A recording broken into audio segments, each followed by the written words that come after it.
And we are back. Welcome back to King's Report. This beautiful morning. This is a pre-recorded session for our broadcast on September 21st. But welcome back. We are so glad and blessed again to have Richard Gage joining us today once again. Of course, everybody has probably seen Richard on the show about 2 months ago. And if you haven't, let me just give you a brief introduction. Richard Gage, AIA, is a San Francisco Bay Area architect and member of the American Institute of Architects. He's founding member of Architects and Engineers for 9/11 Truth. Mr. Gage became interested in researching the destruction of the World Trade Center high-rises after hearing the startling conclusions of a reluctant 9/11 researcher, David Ray Griffin, on the radio in 2006, which launched his own unyielding quest for the truth about 9/11. AE 9/11 Truth now numbers more than 2,900 architects and engineers demanding a new investigation into the destruction of all 3 World Trade Center high-rise buildings on 9/11. He's an architect of 28 years and has worked on most types of building construction, including numerous fireproofed and framed buildings. Most recently, he worked on a construction site documents for a $400 million mixed-use urban project with 1.2 million square feet of retail parking structure and 320,000 square feet of mid-rise office space altogether, with 1,200 tons of steel framing. So, of course, the perfect man to talk to about 9/11 and what happened on that fateful day, where over 3,000 American citizens and international people from all over the world in those buildings were viciously and brutally killed. Richard, thank you so much for joining us.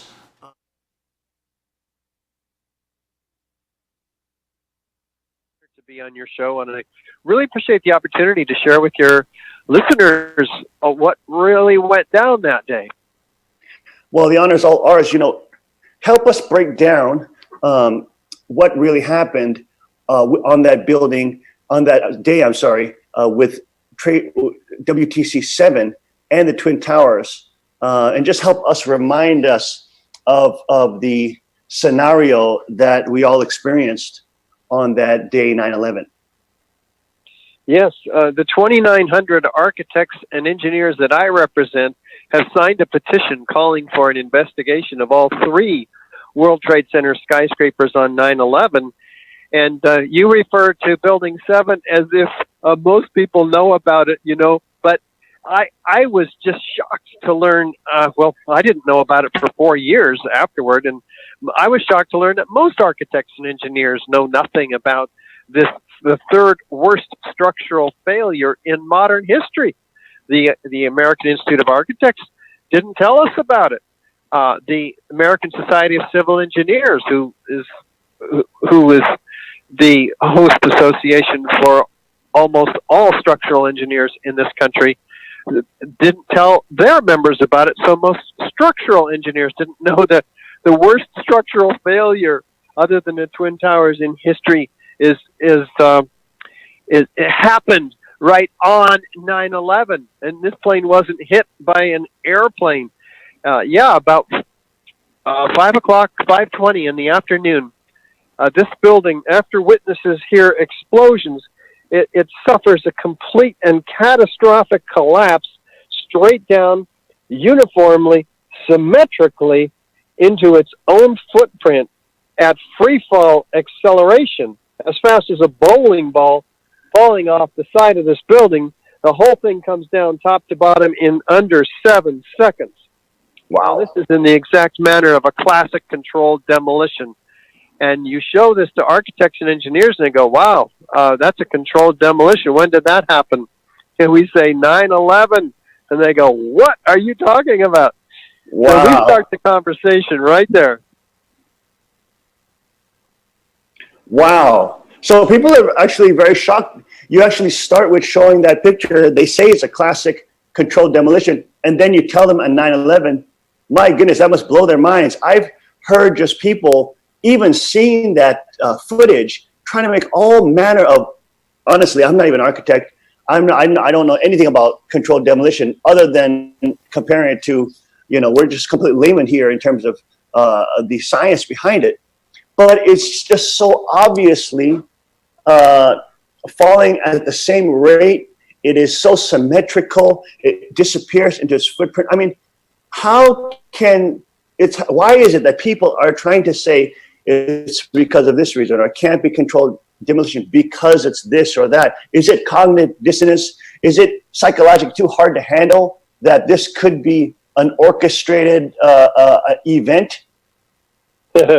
Yeah, I suppose that's it, because cognitively people are ready to see this building coming down at free fall and saying straight down. That's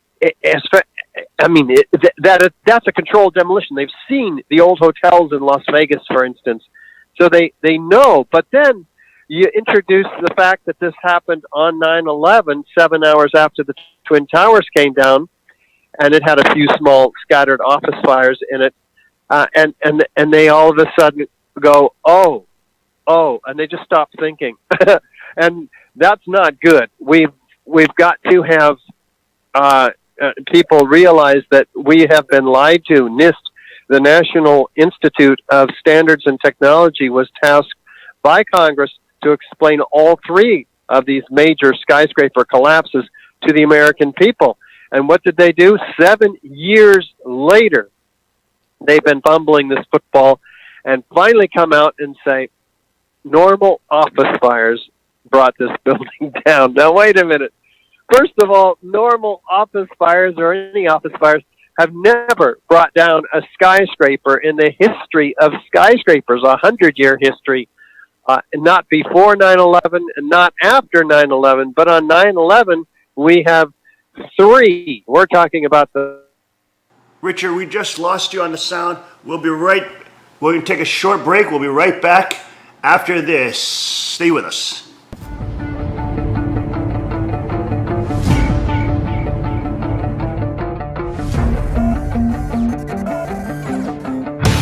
I'm down here at the range today. I just learned a new technique from the father of the 44 Magnum, Elmer Keith, which is called shooting out of the notch, which allows you to make really long distance shots and still have an extremely precise sight picture. So I brought my CW9 car down, and with this little gun, we're gonna shoot this little munchkin at 200 yards up in the hills, applying this technique, and hopefully we'll make the shot. To apply this technique, instead of using the blade of the front sight lined up with the top of the rear sight, I'm going to take the dot of the front sight and raise it up so that it's out of the notch, but I'm still going to keep the front sight on my target. Bringing that front sight up like that is going to compensate for the bullet drop over that excessively long distance with just this little gun. So if applied right, we should be making contact. Let's see how it goes.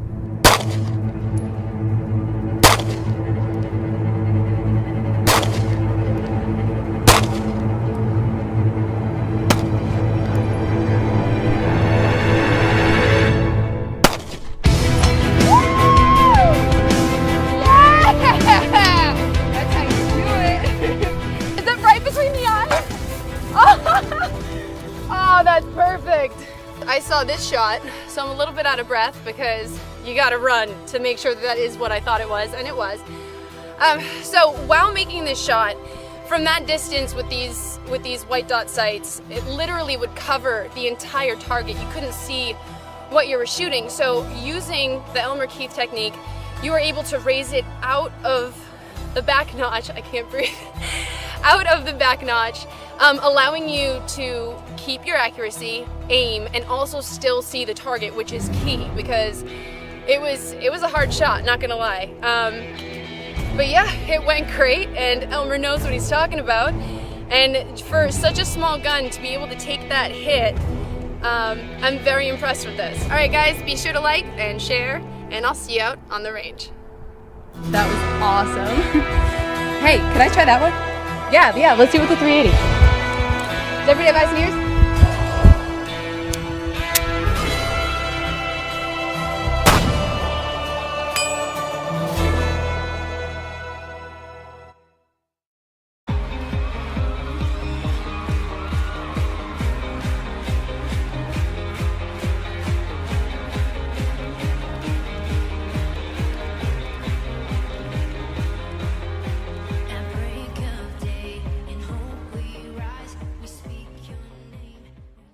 We are back. Welcome back to the King's Report. And as the Bible says, let no man take thy crown.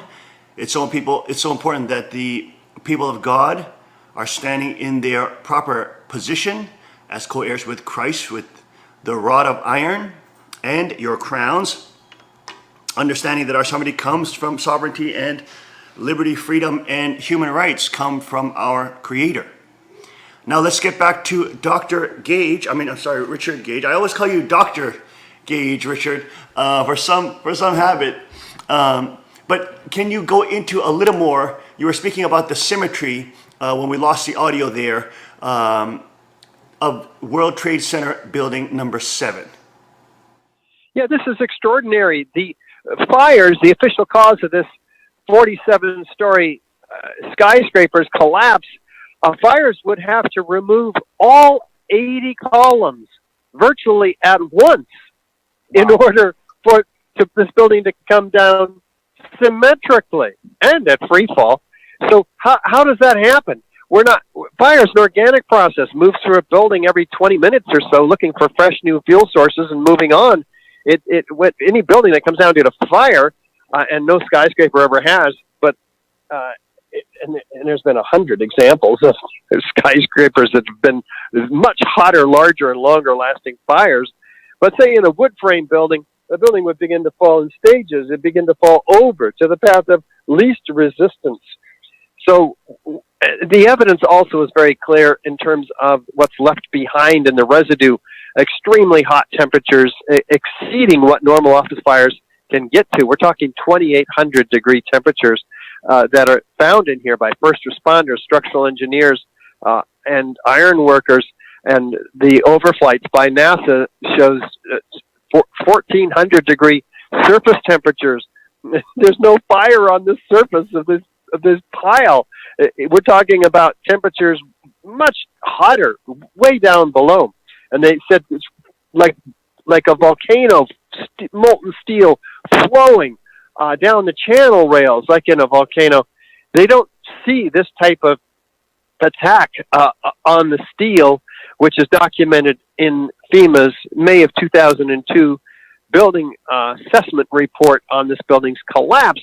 In Appendix C, they have a detailed metallurgical examination that says hot sulfur corrosion attack on the steel with molten iron invading the steel. Well, wait a minute. Where does molten iron come from? It's the byproduct of thermite.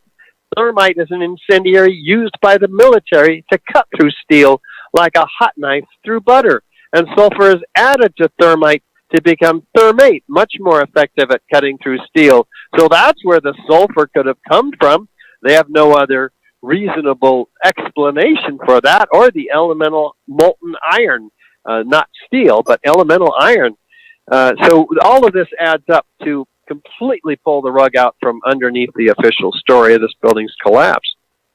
Well, I remember in your presentation when you're here in Pennsylvania, you actually showed pictures of the particles of nanothermite, the little spherical balls that were found strewn all over the debris of the different sites.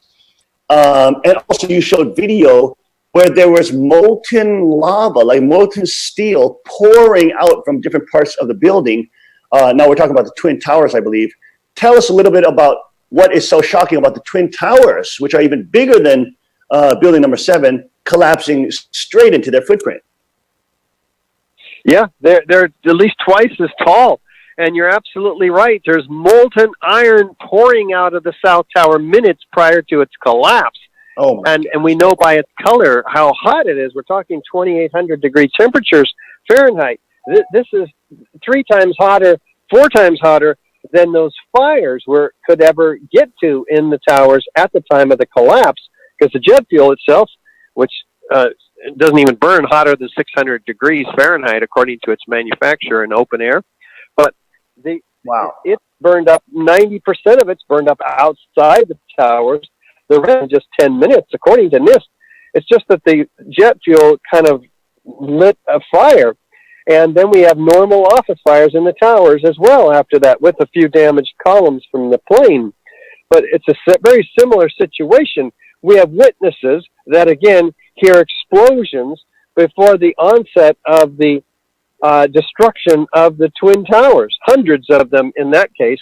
And we didn't even know about most of those until August of 2005, when the oral recordings were released by the city, because they were getting sued by the New York Times and they lost.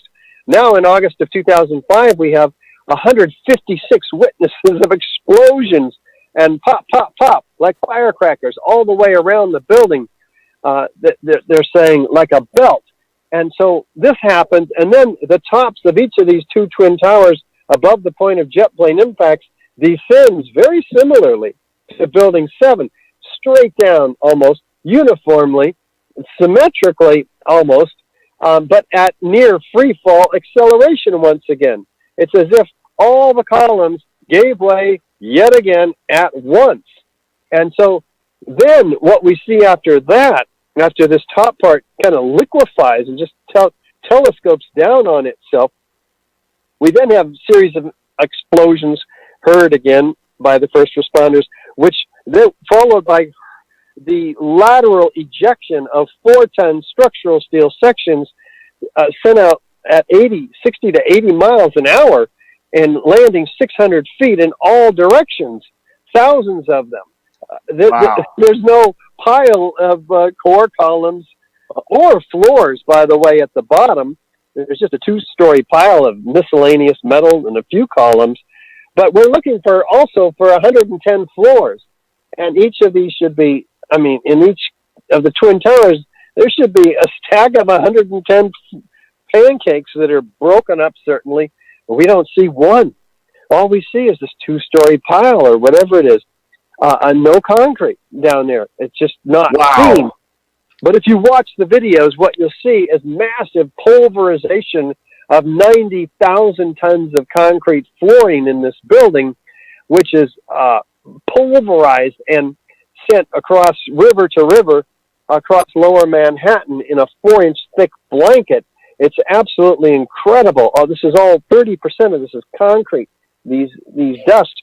And the examination of the dust by the U.S. Geological Survey finds what you referred to earlier, billions of these previously molten iron microspheres, the diameter of a human hair on average, pretty small to see, but up to 6% of all these dust samples are composed of these previously molten iron microspheres. So how did they get molten? How did they get spherical? They were formed during the event, according to R.J. Lee and another analysis of the dust. And they find that the only way that you can get molten iron is basically thermitic reaction, which is thermite. When you ignite thermite under explosive conditions, it aerosolizes, and the surface tension forms these into spheres, and they cool and fall with all of the dust, and that's the only rational reason for them composing up to 6% of the dust in that form. So that's direct evidence of thermite, but it gets even better, as you also referred to, because a small team of scientists led by Niels Harrit in Copenhagen and Stephen Jones, formerly from Brigham Young University, he's a nuclear physicist, and Niels Harrit's a nanotechnologist, they found billions of these paint chips, what they thought they were, but they're dual layered red-gray chips about the size of a 16th of an inch, I guess is the biggest one. They look like paint, but they're not paint. They do an analysis and they find that it has the ingredients of thermite, which is iron oxide and aluminum powder. But they do an even more analysis with a 50,000 times nuclear microscope and find nanoparticles of iron oxide crystals and aluminum platelets at the nano scale. This is extremely sophisticated stuff, which is the ingredients of thermite in its unignited form. It should not be found in all the World Trade Center samples. This is documented in the Bentham Open Chemical Physics Journal. So we certainly want an analysis, an investigation of those defense contracting companies that are very sophisticated that could only have made this stuff. Now, I saw this one architect in a 9/11 documentary, and he was describing the structure of the Twin Towers as being sort of trying to imagine for the layperson as like a tree. And you have all these different fibers, which are like steel, rebar, whatever they are, huge columns that go throughout the entire structure to kind of hold it up in the tree. So even though it's like waving in the wind, or something hits it like a plane, which happened with like the Empire State in the 1920s, I believe, these skyrise can withstand that, just like a tree can withstand if some kind of bird flies into it, or some kind of metal object flies into it. That's relative to size. That's similar to the airplanes that hit the Twin Towers. That it won't just totally implode the tree straight into its root structure. The tree would somehow, if it was, it would kind of collapse, or maybe some fibers would hang out, but you would never see a tree fall straight into its root structure. Yeah, you certainly would not, and that's not an unfair analogy. They grouped the core columns, 47 of them, tightly around the elevator shafts, and then had up to 60 feet of span of these lightweight steel gauge trusses to the exterior perimeter. And there's more steel on the exterior perimeter because they were nervous going 110 stories and being able to resist hurricane force winds.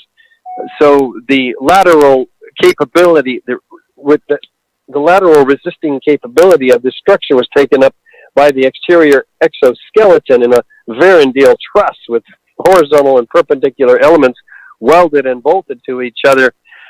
This is an incredibly strong.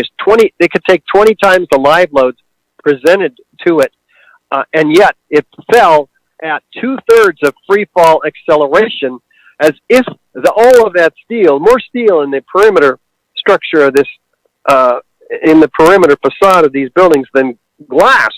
It's extraordinarily strong, and yet it fell almost as fast as the falling debris that was ejected out of it, and that just makes no sense. Now, wasn't there also some elevator building construction that was purportedly going on at that company? The security for that company was done by a relative of the Bush family. I mean, isn't there some, if my memory serves correct, there was some discussion in the whole 9/11 community about some type of, investigation about what's done to the structure of the buildings. One had to have access to the elevator shafts, and it just so happens they were under construction for like. Yes, we had the largest elevator modernization in the world going on the 9 months prior to 9/11. And this was a huge project. The Ace Elevator had this contract. They came out of nowhere, virtually, to obtain this contract. They had 85 employees in the building at the time of the towers, and these towers, there was a scandal because the towers have the elevator cabs that the rescue workers used to rescue the victims. And so they should have stayed. These are experts in the delivery of those victims out of those towers. It was quite a scandal documented in USA Today.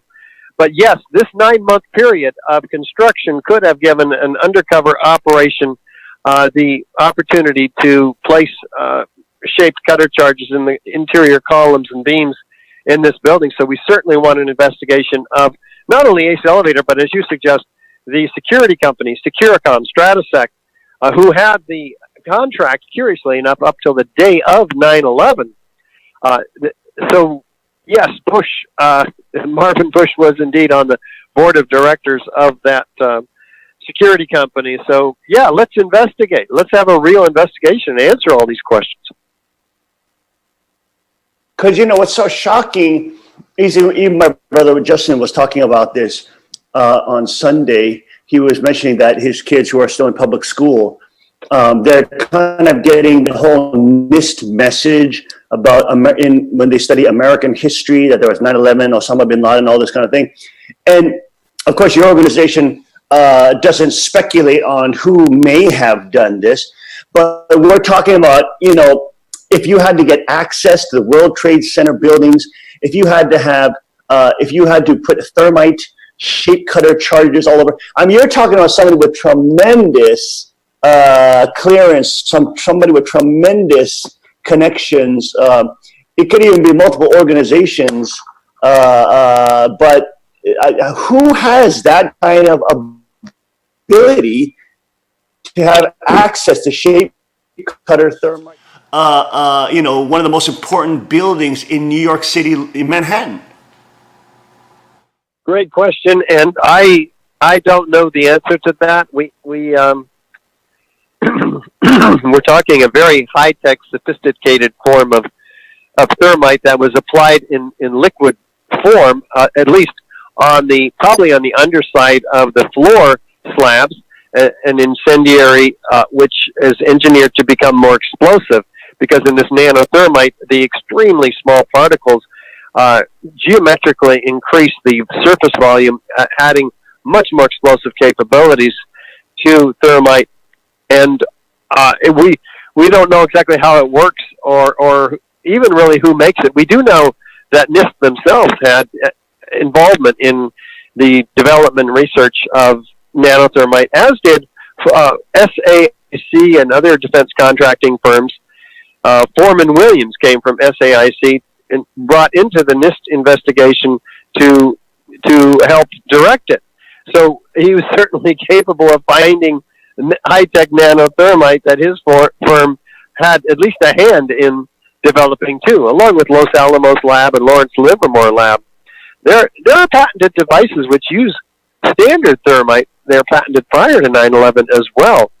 So all of these pools of molten iron found at the bottom of all three towers, we're talking tons and tons and tons of the residue, of the chemical residue of ignited thermite, molten iron. And the other residue, by the way, is a white ash, aluminum oxide, which is found trailing the laterally ejected structural steel sections. These freely flying sections are trailing white clouds, which can only be some form of nanothermite burning the ends of them. I mean, that's so shocking. I mean, there's so much evidence that shows this was a thermitic, thermite was involved in this structural failure. I mean, there's so much overwhelming evidence that has come out. Thank goodness to the news and the people who have been doing their own independent research and organizations like Architects and Engineer for 9/11 Truth.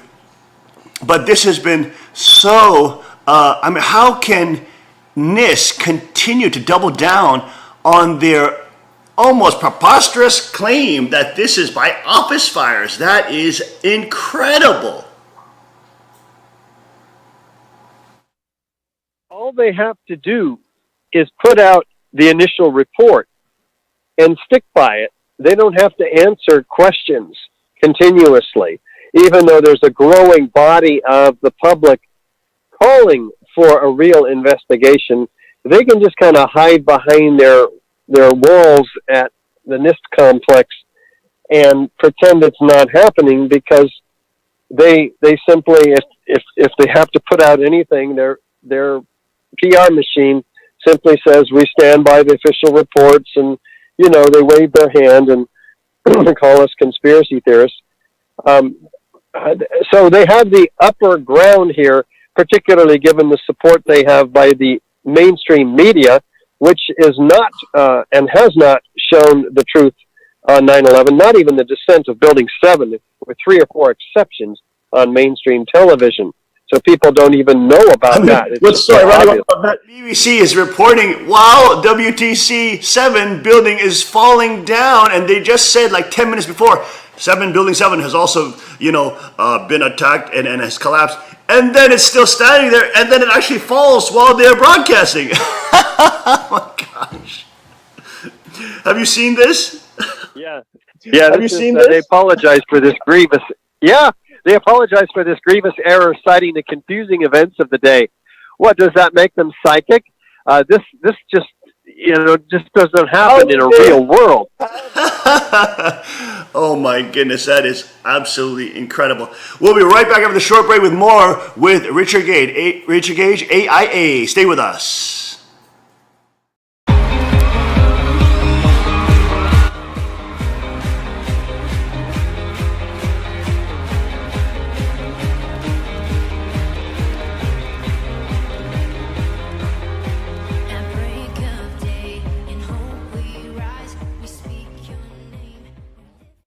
Car Arms, Magnum Research, and Auto Ordnance.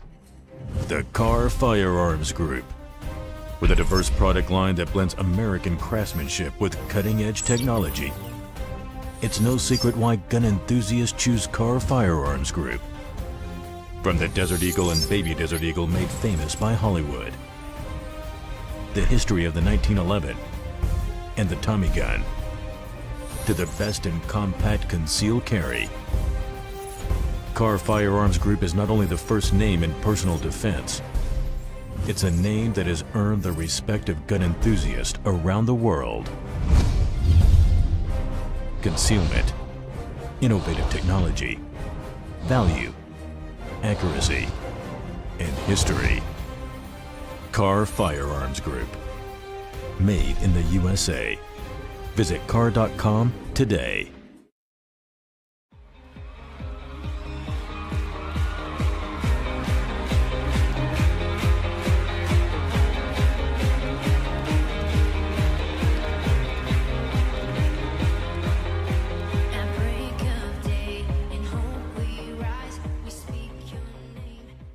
And we are back. Welcome back to the Kingsport this morning.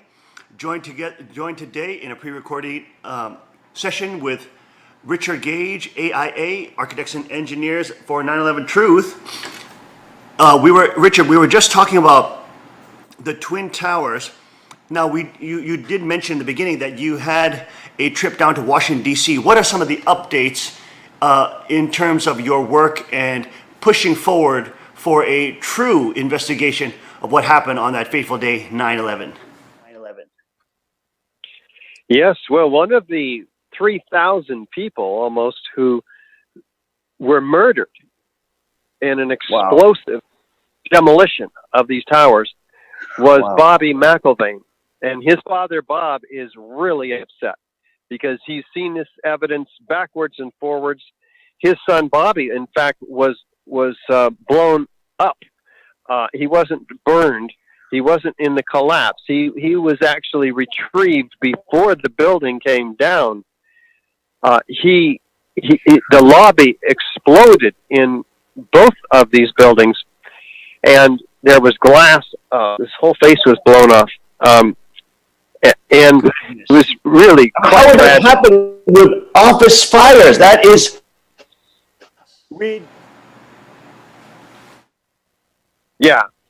Yeah, this doesn't happen with office fires, and nor does it happen with jet fuel leaking down the only full height elevator that goes all the way to the top.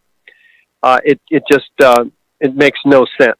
Jet fuel is basically kerosene. It doesn't explode like that. It's kerosene is a gentle burning flame.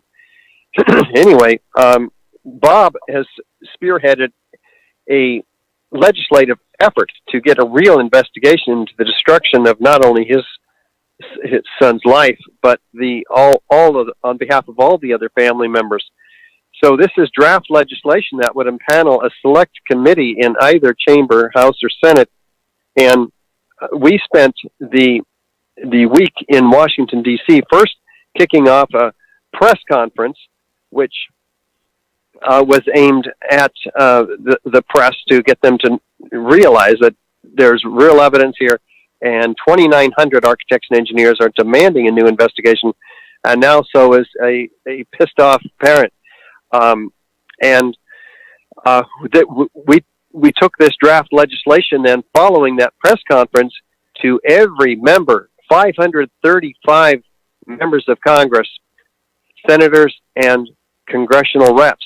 And we met with, we had appointments with many of them, dozens of them, but also dropped off this information for the others, because we had lots of constituents along with us. And we're looking for a needle in a haystack, one honest congressperson will stand up on behalf of the rights of these families. Well, not the rights of all American citizens, because I let them know, as I had appointments with dozens of them myself, we have lost a lot in this country as a result of 9/11. A $4.5 trillion global war on terror ensued after 9/11. We invaded two countries, Afghanistan and Iraq, which already over 1 million people have been perished, and 2 million. We also have the loss of 7,000 U.S. soldiers, and with the loss of our civil liberties as well. Any of us can be arrested, and without a right to a lawyer, a trial, a jury. These are fundamental civil liberties that we've taken for granted. We can even be tortured and even assassinated as American citizens just for being associated with terrorism, and it's not even defined. So it's a real problem here. Goodness. Yeah, or the Patriot Act, right? Yeah, my goodness. Patriot Act, Military Commissions Act, National Defense Authorization Act of 2012. These just devastated our civil liberties. So, and we've invaded 3 or 4 countries since Afghanistan and Iraq as well, under similar auspices. But it all is motivated by what happened on 9/11. So we pull the rug out from 9/11, the whole thing unravels. So we've got to get the truth, and we're looking for one congressperson to introduce this act, and we have a huge follow-up effort now to make that happen. It almost seems like a media blackout. This should be on every station, drudgereport.com, even alternative news like InfoWars, Breitbart, you name it. They should be mentioning those things. It almost feels like it's been 16 years now almost. And I don't know how you have the stamina to continue to push forward. I mean, you are a tremendous hero for 9/11, for all of America. Because as you mentioned just right now, how much of our civil liberties were taken away surreptitiously, literally before the New Year's, when everybody's on holiday and everybody's still sort of drunk on Christmas cheer. And it's just unbelievable how this legislation gets passed where you can be disappeared, tortured, you can, all your due process, you can be held in front of FISA courts and invisible courts, and they can just rule on your death, literally. I mean, it's unimaginable that this is the state of affairs we are now in America.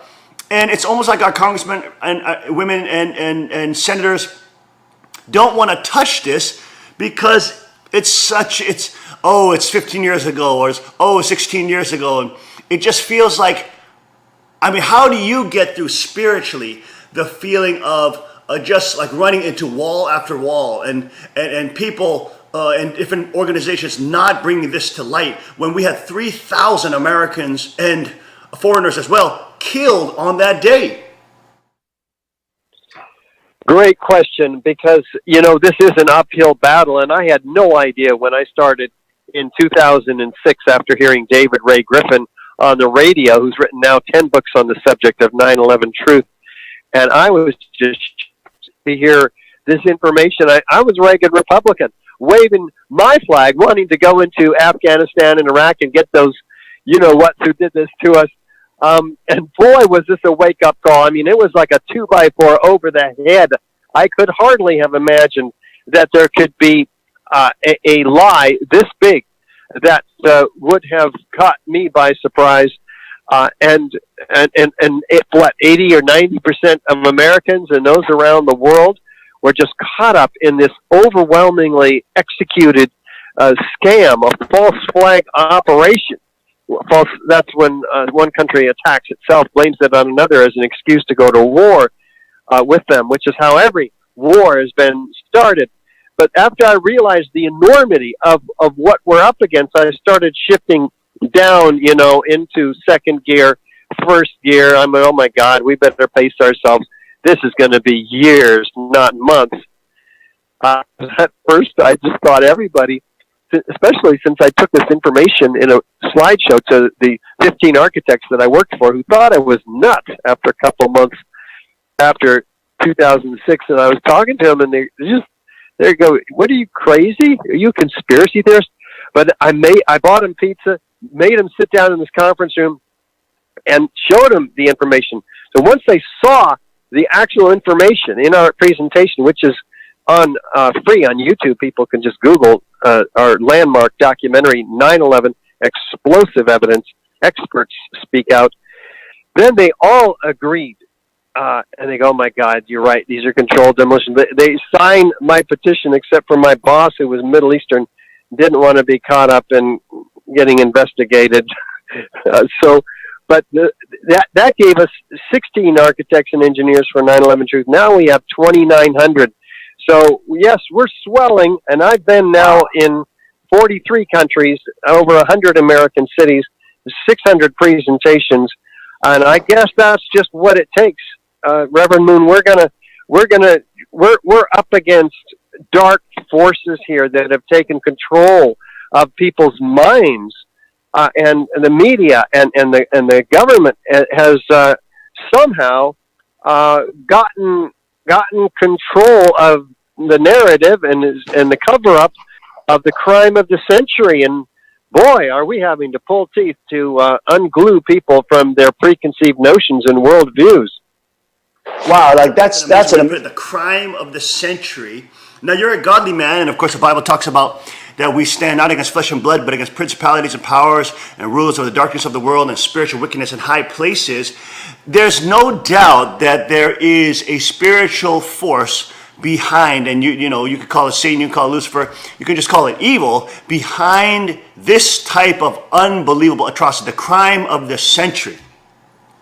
Now, I heard of, I don't know if you heard of Fritz Springmeier. He's one evangelical Christian brother who does a lot of research on occultism, and he had a whole presentation. It was more of a presentation on looking at some of the theological issues of 9/11, and of course, these would just be he's just speculating in terms of putting things together from a perspective of someone who studied the occult in order to understand how evil works, so to speak, or how people who believe in this type of evil try to garner and gather power. And one thing he was explaining is that they try to do things that are in, for example, what we usually see in Christianity, but then they turn it around into what are known as black masses or occult different rituals. And there are certain formulas in that type of magic, a belief system. And of course, not saying that I believe in it or that anybody else believes in it, but they believe in it. And there are different elements. There's a liturgical element. There's a sort of building edifice element. There's a priest element, and there's a blood sacrifice element. And he was talking about how he believes, and this is his personal view, that this was a Luciferian attack on America, and that the very high level elites who are also into the occult. We have evidence of that from the British royal family and Jimmy Savile, who was involved in massive pedophile networks. Even the Catholic Church with their basically deputy pope in Australia now on trial for sex trafficking. Of course, the many pedophile scandals throughout the church's recent history. Things like that. People, very high level people in high places involved in this type of occult rituals. And he was saying that in, for example, Freemasonry, that each building has 2 pillars and then has a sanctuary that's basically called the Solomon's Temple.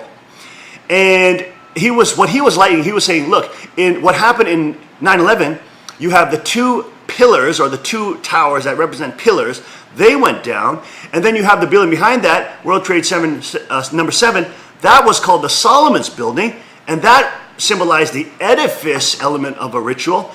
And then in Washington, you had the pentagram, which symbolized the Pentagon, common symbology used in Luciferian rituals. Then you had the airplane, or the supposed airplane, hitting or entering into the pentagram, which would be necessary in the priest would enter a pentagram in that kind of satanic ritual. And then you would have a liturgy or some ode to the goat or ode to Satan. And you actually had Bush in Florida reading before a children's elementary school a story of a goat that saves a boy from his authoritarian father, which is actually the Luciferian theology, a simplified version of Luciferian theology. So this was his view, that he feels that this is, if not coordinated by actual Satanists, then what a force, a satanic force that is doing this, that actually organized this together, and then of course does a blood ritual of 3,000 souls, so to speak, on the eve of the new millennium. Have you heard of this theory? And as a godly man, as a prayerful man, what do you feel about such things? Yeah, I have done a little bit of reading about this. I'm quite hesitant to expound on it in any detail at all, because I get myself into big trouble when I step beyond my area of credibility, which is the building and technical arts and sciences. But I'm shocked how much I've learned about what you have been talking about. There are a lot of books on the occult ritual of 9/11, and it is just scary. It's very scary. I maybe that's the kind of, I do know this, that it is fear that was put into the hearts of people. We were attacked in this country for the first time on our mainland, really, by a foreign agent, allegedly, and we didn't know when the next attack was coming, when the next plane was coming. We're in an infantile state of shock, so we're quite ready to accept the answers that come fairly quickly from the authorities. Oh, this was 19 fundamentalist hijackers, and yes, these buildings, they just pancaked down, and all complete lies. All of them are shown to be lies. So, what kind of hope do? I mean, with all this that's in front of us and behind us now, with 9/11 being 16 years ago, what hope do we have? What hope do you hold on to as you continue to try to press for a real investigation into the truth of 9/11 with all the mounting evidence?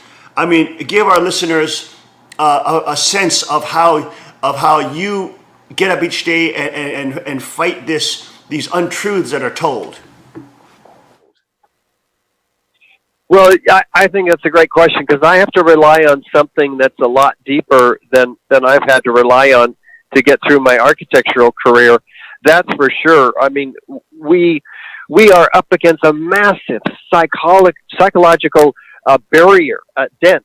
People don't want to go there. They're afraid. We're taking them into places in their psychology, particularly back to 9/11, right? Which enough of it in and of itself was extremely scary. So I bring logic to bear, but when I see that people are responding to logic with emotionalism and or name calling, anything to not deal with the ramifications of the truth about 9/11, which is that this is some sort of an inside operation. But people can't conceive of an evil so great or masterminds with so much control that they could have pulled this off and gotten away with it from key places in industry and the direct control of the media. They don't realize that 90% of our media is controlled by just 6 corporations who are in turn controlled by the arms industry, for God's sakes.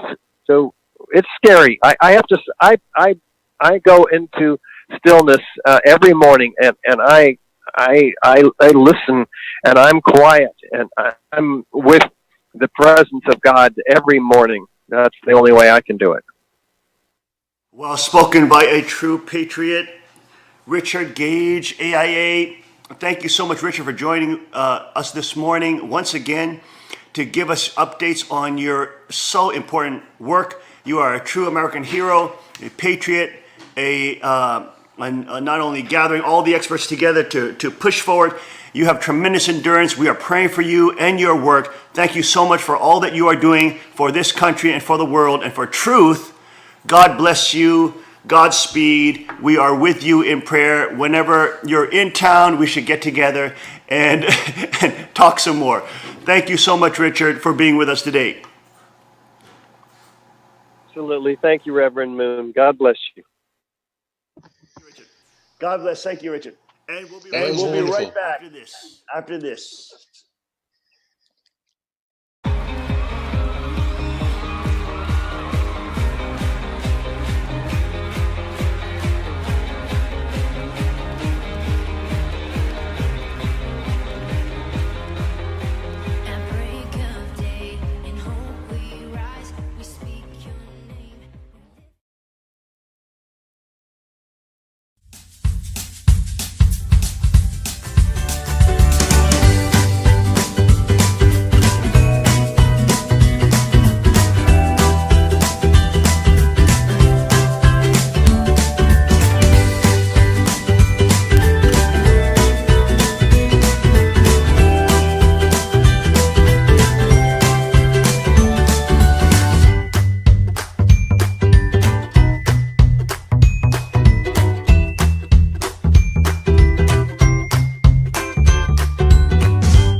And we are back. Welcome back this Thursday, September 21st, 2017, 8th year of Chungi, 8th month, 2nd day. It's going to be a hot one today, folks. Thank you for joining us today on the King's Report. We pray all God's blessings upon you today, that you remain in His presence, give Him all the praise, glory, and honor. Get on to the beautiful creation, get on and experience God in His playground, and be with Him, your Father in heaven. We thank you so much for joining us once again. Stay strong with the 3 kingships and Chuniguk and read your Constitution. And we'll see you back tomorrow 5 a.m. sharp on the King's Report. God bless, Godspeed, and may His kingdom come.